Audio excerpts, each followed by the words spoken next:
Olá, nós somos um grupo formado por Guilherme, Sara, Roberto, Camila dos Reis e Camila Maurílio. E no nosso tema vamos abordar sobre política florestal e o agronegócio. Então, a definição. A definição da política florestal.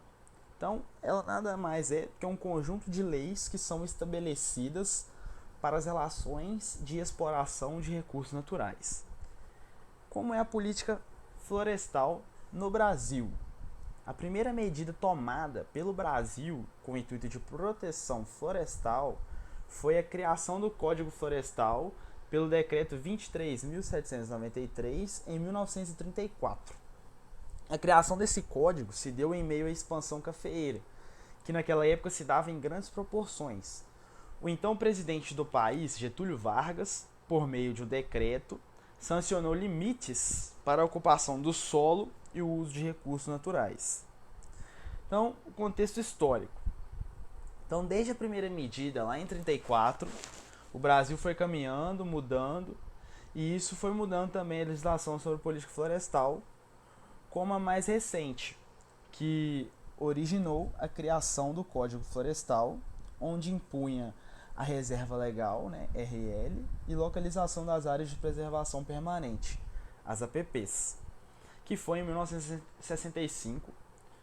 O país estava sob o comando do presidente Castelo Branco, onde criou o Código Florestal Brasileiro, que, entre outras medidas, impunha reserva legal e localização das áreas de preservação permanente, as APPs, limitando diretamente o produtor do uso desenfreado da terra. Com os anos, alguns pontos foram modificados e acrescentados ao código. Atualmente, o novo Código Florestal vigente no Brasil, que teve sua aprovação no ano de 2012 e acabou flexibilizando alguns pontos que já tinham sido impostos por políticas anteriores, principalmente para os pequenos produtores. Então, nesse contexto, acabou se gerando críticas por parte de alguns ambientalistas. Todavia, o novo código consegue condizer mais com a realidade, já que anteriores não eram efetivamente cumpridos por parte dos produtores. Então, formulação de uma política florestal. Os princípios que devem ser considerados para que seja formulada uma política florestal. Primeiramente, o da produção. Então, as políticas florestais têm como objetivo manter a produção, desde que essa produção seja mais ecologicamente e ambientalmente correta possível. O segundo é da conservação. Então, para que seja conservado o maior número de espécies da fauna, da flora, e garantir a preservação dos mesmos, é feita essa política florestal a fim de conservar isso. A terceira, da abordagem estratégica. Então, são através de instrumentos de persuasão, comando e controle de instrumentos econômicos, onde é um processo contínuo e interativo que adapta a gestão da empresa ao seu meio ambiente. Então, ela tem que ter uma abordagem estratégica, tem que saber abordar tanto o lado da empresa quanto o lado do meio ambiente e fazer uma ligação entre eles, onde seja bom para os dois, porque a gente não consegue ficar sem produzir. Então a gente tem que produzir ao menor custo possível ao meio ambiente. Então, depois da responsabilidade social, que é onde todos devemos contribuir para que sejamos uma sociedade mais justa e, consequentemente, tornarmos o nosso meio ambiente um ambiente mais limpo. Então, a responsabilidade social não só das empresas, mas como de todo mundo que faz parte da sociedade. Então, e depois vem da intervenção e mediação. Então, que se dá quando as diretrizes do código não estão sendo cumpridas. Então, surge a intervenção como forma de fiscalização por órgãos do governo. Aí a gente tem exemplo da Polícia Militar Florestal, que tem essa jurisdição para autuar e mediar ações que interfiram no Código Florestal.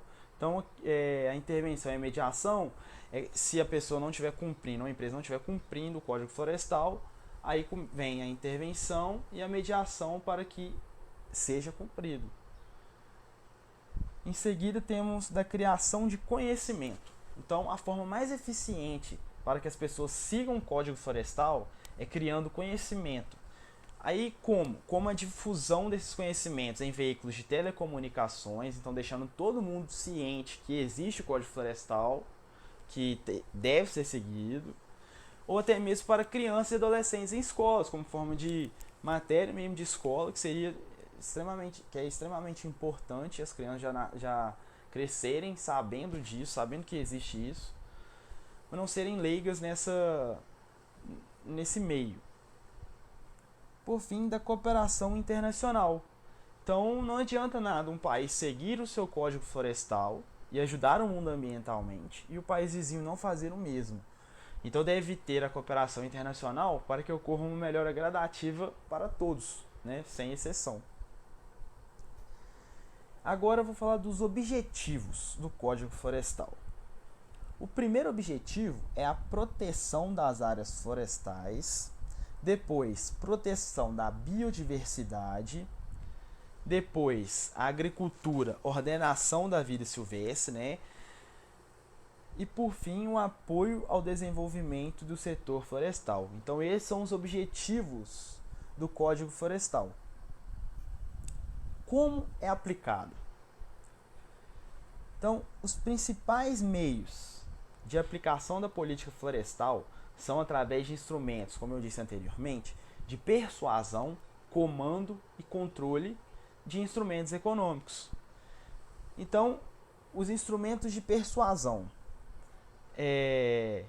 Os instrumentos de persuasão são estímulos que levam às ações relacionadas à proteção ambiental dos indivíduos, grupos ou empresas, sem serem diretamente forçadas pela lei ou induzidas por mecanismos financeiros.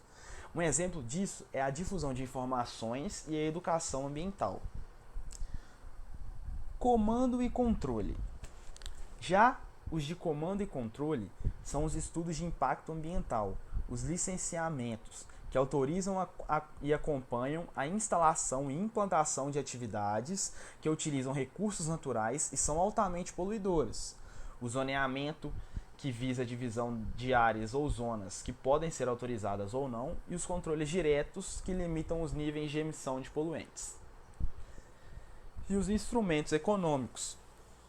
Então, por fim, os instrumentos econômicos, que têm como objetivo induzir os indivíduos ou as organizações a alcançarem metas ambientais através de sistemas de preços, como, por exemplo, taxas, impostos, multas, subsídios, etc., de modo a fortalecer o agronegócio legal e contribui à imagem do setor no exterior, garantindo acesso aos mercados internacionais mais exigentes, que é, como eu falei no caso da cooperação internacional. Não adianta nada um país seguir o seu código florestal e o outro país não seguir. Então, um dos meios que os países, os mercados mais exigentes têm de manter o controle, né, para que outros países que não atinjam, que não sigam os seus códigos florestais, é colocar, taxar os seus produtos, taxar, entendeu? De forma que eles não entrem nos países deles sem as exigências do mercado, garantindo que esse país seja colaborador do Código Florestal e assim sucessivamente. Então, agora vamos falar.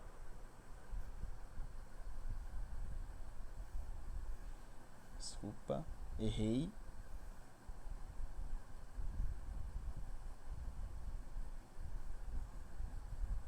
Pronto. Formulação das políticas. Aí a gente tem um esquema aí sobre a formulação de como elas são feitas. Então, de um lado é a revisão, do outro a avaliação, e ele passa por formulação de políticas. O primeiro, a análise do problema, depois estabelecimento de objetivos e metas, e depois definição dos cursos de ação. E os instrumentos de política, que são depois que acontece isso, a implementação e o monitoramento dos resultados. Então, política florestal no meio agro. Devido a muitos anos de práticas inadequadas das cadeias produtivas ligadas à agropecuária, foram causados grandes impactos ambientais no país. Desde o começo da história do Brasil, os biomas vêm sendo afetados pela pecuária extensiva, cana-de-açúcar, e pela extração intensiva de uma única espécie, no caso, como exemplo, a borracha. O aumento da demanda mundial por alimentos tem aumentado o valor das commodities agrícolas, sendo que o Brasil tem grande participação nesse segmento da economia, gerando grande capitalização do setor produtivo, fazendo-se necessário, então, as políticas florestais. E também fazendo necessária a criação de políticas e programas para amenizar os danos ao meio ambiente, como a criação de políticas e programas em 2001 para amenizar os danos ao meio ambiente, como o programa Prevenção e Combate a Desmatamentos, né, queimadas e incêndios florestais, que se chama Florescer, o desenvolvimento do Proarco, né, responsável por muitas ações nacionais como Operação Cachimbo, Operação Amazônia Fique Legal e Operação de Combate à Extração do Palmito. Então, devido ao aumento da demanda mundial por alimentos, o valor das commodities agrícolas tem aumentado, e como o Brasil tem grande participação nesse segmento da economia, gerando grande capitalização do setor produtivo, fez-se necessário essas políticas florestais. Reflexos do novo Código Florestal no agro. Hoje, a sociedade busca vias que visem a preservação do meio ambiente sem perder o ritmo da produção agrícola. Então, principalmente quando se trata de pequenos e médios produtores. Sendo assim, o novo Código Florestal visa ajustar esses dois cenários, mesmo que ele dê algumas aberturas que possa causar danos a áreas já protegidas, uma vez que ele permite o aumento da área disponível para as atividades econômicas, ou seja, ele diminui exigências ambientais. Então, os reflexos, ele primeiro visa a preservação do meio ambiente sem perder o ritmo da produção agrícola, a diminuição das exigências ambientais, uma vez que ele permite o aumento da área disponível para as atividades econômicas, mesmo que possa gerar danos às áreas já protegidas, e é mais viável economicamente, tornando mais realista, uma vez que a desigualdade socioeconômica no meio rural é gritante. De dois cenários diferentes, como é refletido na economia, o antigo Código Florestal e o novo Código Florestal, nós temos algumas mudanças do novo, que são a redução da extensão mínima de APPs dos atuais 30 metros para 15 metros de faixa marginal, a isenção de reserva legal para imóveis com até 4 módulos fiscais em todo o país, redução da reserva legal da Amazônia em áreas com vegetação. O projeto diminuiu 80% para 50% as áreas de reserva legal, e as de cerrado de 35% passa para 20% na Amazônia Legal.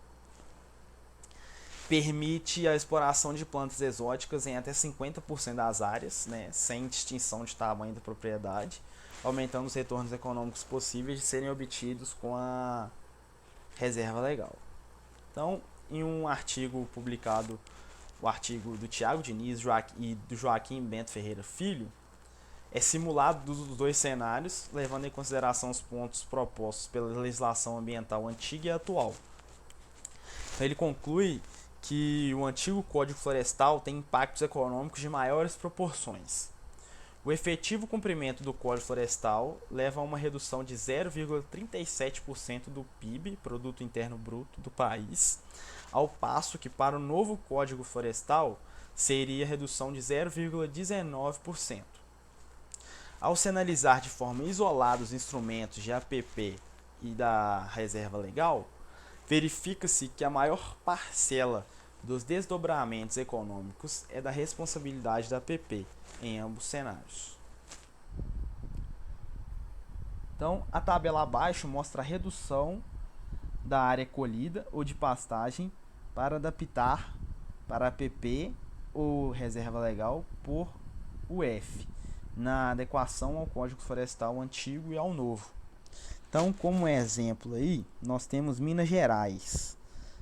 O cenário antigo, né, o 1, houve uma redução de APP de 25,49%, de reserva legal 9,87% e o total de 35,35%. E no novo cenário, nós temos uma redução de 17,14% de APPs, né? 6,04% de reserva legal e dando um total de 23,18%. Então, sendo assim, o novo código dá uma abertura maior para que os produtores rurais possam cumprir. No entanto, seria necessária uma redução da área produtiva que mudaria para cada região, principalmente quando se trata da área de pecuária, que cada vez mais é pressionada tanto pelo Código Florestal quanto para que haja aumento de área para culturas diversas, né? Então, a redução da área produtiva traz viés econômicos negativos, já que há um reajuste na fronteira de áreas para a produção, mas amplia a sustentabilidade econômica, principalmente quando se trata dos pequenos e médios produtores, né? Uma vez que a nova política florestal possui custo socioeconômico reduzido. Então, o Brasil foi o maior em perda de floresta virgem em 2019. E segundo a BBC News Brasil, desde 2013, vemos um aumento do ritmo da abertura da mata virgem. E nos últimos anos, especialmente, isso se acelerou, podendo ser um reflexo do novo Código Florestal. Então, aí a gente tem um gráfico que mostra os 10 países com maior perda de floresta primária em 2019. O Brasil em primeiro lugar com 1.361.094 hectares de perda de floresta. Em segundo, a República Democrática do Congo, com 475.246, e em terceiro, a Indonésia, com 323.646. Então aí a gente vê o Brasil liderando e com mais do dobro, né, do segundo. Então temos que rever isso daí. Então a conclusão. A política florestal é fundamental para reduzir o processo de degradação ambiental e diminuir o impacto das atividades agrícolas. O futuro do agronegócio depende da proteção do meio ambiente, pois a destruição da vegetação nativa e as mudanças climáticas têm grande potencial de prejudicar diretamente as atividades agrícolas, pois afetam diversos fatores ambientais. Então, a conscientização da sociedade é necessária para entender que o agronegócio sem florestas corre perigo, pois garante a água da chuva, umidade, controle do clima e outros serviços ambientais essenciais para a produção de alimentos e produtos florestais. Muito obrigado.